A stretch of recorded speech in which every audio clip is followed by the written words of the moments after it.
Welcome to our first Hour of Code webinar. My name is Amber Stoffel and I'm the Program Assistant for Code West Virginia.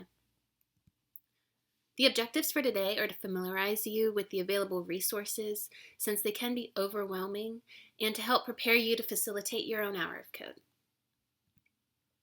Code West Virginia is working to bring computer science to every student in every school with the help of the Department of Education, Apple, and Code.org to provide professional learning and support for teachers. The Hour of Code is a 1-hour coding challenge to give students all over the world an introduction of computer science. So the expectations are not that students will leave being coding experts, but that they will have a curiosity to continue learning about code. Every year, Code.org has a theme, and this year's theme for Hour of Code is Computer Science for Good. So you will see several Hour of Code activities reflecting this theme. You do not need to be a computer science expert in order to host an Hour of Code, and Code.org uses the term lead learner, which emphasizes that you're learning alongside the students, which is completely okay. All right, so let's dive into the steps of hosting your own Hour of Code. I did rearrange the steps that Hour of Code's given to kind of fit our needs a little better. So our first step that we're going to talk about is planning. You want to plan your location as well as planning your technology needs. So the three main options for hosting in an education setting is kind of in the classroom, in a club setting, or as a family night. There isn't a one-size-fits-all model for this, which makes it so wonderful because we can adapt it to your needs and it works in any situation. You also don't have to do it the week of December 13th. While that is the week designated as Computer Science Week and the Hour of Code Week where everyone's kind of doing it simultaneously, you can do it the next week, or you can also do it as an activity for the days leading up to winter break. It's a great time to do that. The next question you want to ask is what computer or iPad access do you have available? And this question is really going to drive how your Hour of Code looks. If you have limited access to computers, you want to think about pair programming. And this is where students pair up and work together to code, which is a very common practice. If you don't have access to either, you can still participate through unplugged activities. And here you can see a student building a pyramid through a coding sequence that was written by another student. And I'll also have a link to several unplugged lessons further in. So now that you know where you'll have your Hour of Code and when, the fun begins. You're going to want to sign up on Code.org to be put on the map, and so far West Virginia has 138 events going on across the state. Doing this will also give you access to a classroom giveaway being held by Code.org. You'll need to decide which Hour of Code activity you want your students to do, or if you're going to let them choose. So there are tons of options, so you're going to want to spend a few minutes on this to kind of see what fits you and your students' needs. Okay, so this is code.org/learn, and we're getting ready to actually go onto the site and kind of break it down a little, which I have right here. So we're going to go over. So many of the activities you can access are through this link. If you look at the side, you can see the different sorting options which are extremely helpful. You can sort by classroom technology. Do you have computers? Do you have iPads?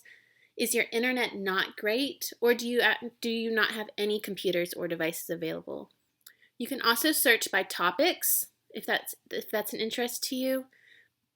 You can also search by whether it's a tutorial or a lesson plan that you'll lead.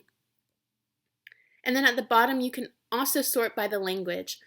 So blocks, typing, or other. And there's also a section, if you do have robotics and circuits available, there is a section worth of lesson plans to go with that. So that's really cool. Okay, back at the top, you can then also search by your grade level. So you can do K2, you have 2-5, you have middle, and grades 9 and up.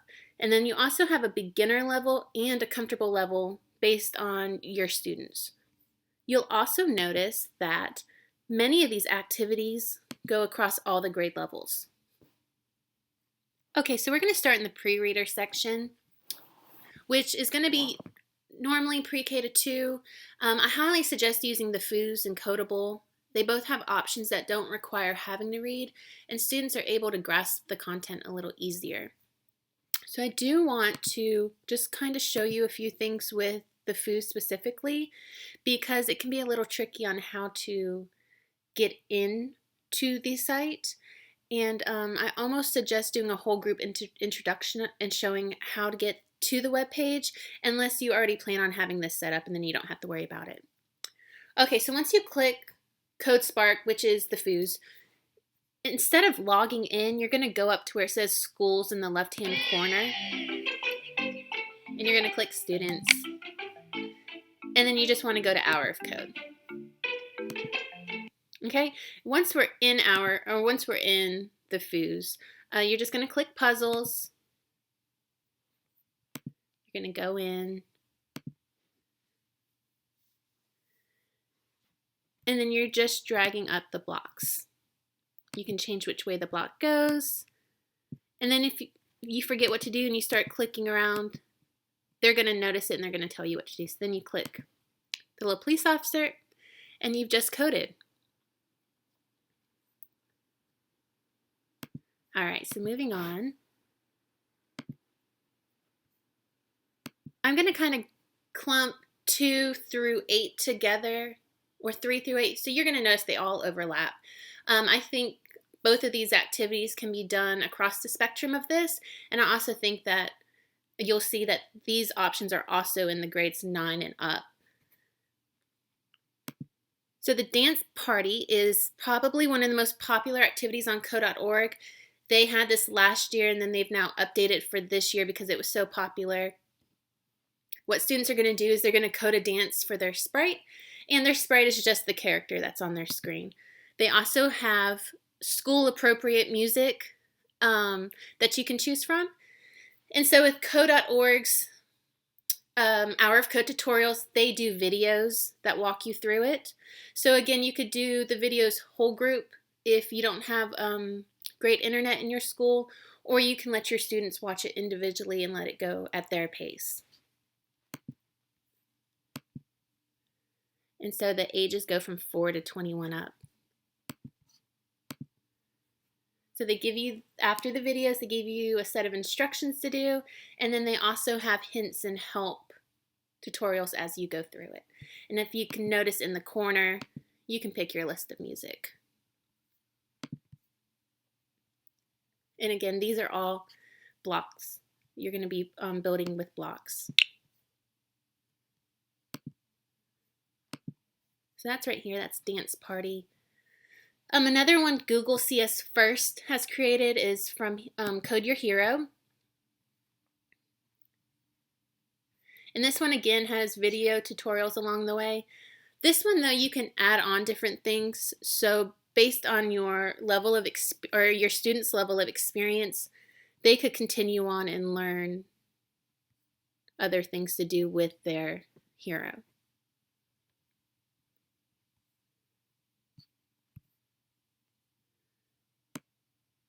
And with this one, you really have a lot of freedom.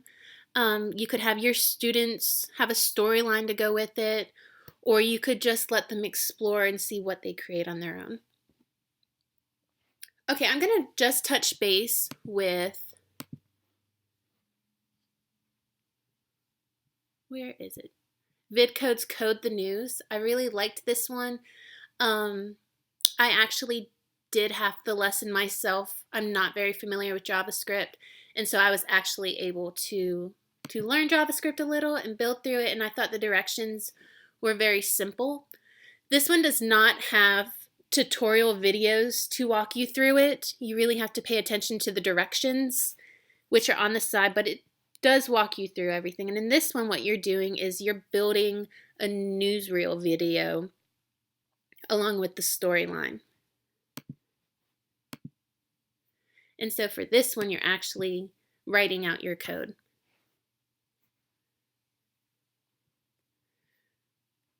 So there's also, if you notice, for the high school levels, there is still block coding. You'll also find HTML, you'll find Python. There's also app building in here. And again, this is really based on your students and how familiar your students are with coding. If they're doing dance party and it's grades 2 up, it's not for grade 2. It's saying it can span all these different grades. Okay.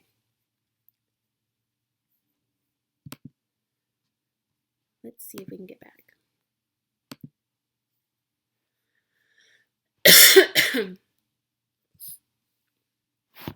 So the really big thing I'm sure you're well aware of is to check your technology ahead of time and make sure you check everything in your classroom or in your location.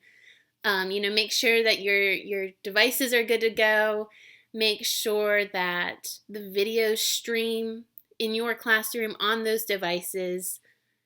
Things you want to think about: are you going to do groups, or are you going to do rotations, or is everyone going to be coding at the same time? You want to think about your sound. Are you going to do the videos whole group, or are they going to listen to them individually?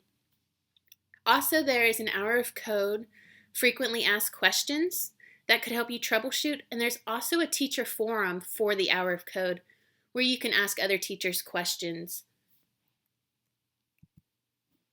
If you use social media, please tag us at Code West Virginia. And these are some hashtags. CS4WV is the Department of Ed's hashtag. Code.org has hashtag Hour of Code and CS for Good. And we would love to keep up and see what you're doing.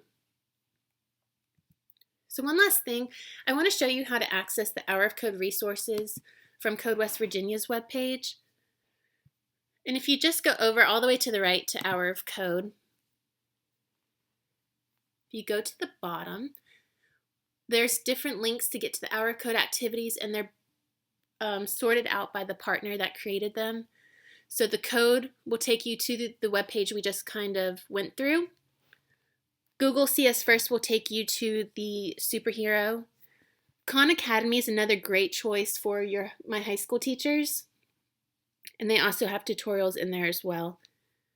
Microsoft will take you to their Minecraft Hour of Code activities, which you can also find in code.org.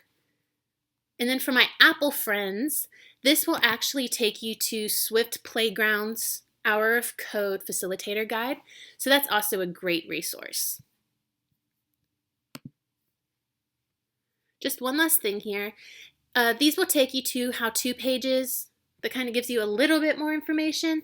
And the last one, the Family Code Night, will take you to this amazing resource that gives you a whole event kit for running a family code night at your school.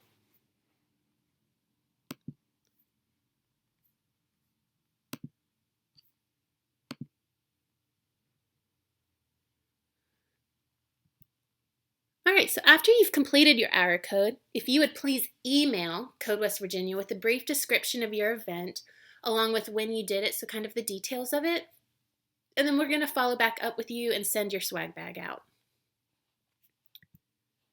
So if after the Hour of Code you decide you want to continue teaching computer science, we have options to support this. There's a course for K-5, which is Computer Science Fundamentals, and you'll see those workshops popping up in the spring. We also have Computer Science Discoveries for 6 through 9, and then we have Computer Science Principles for grades 9 through 12. And the middle and high school courses are a year long, and we've just opened up applications for next year's cohort.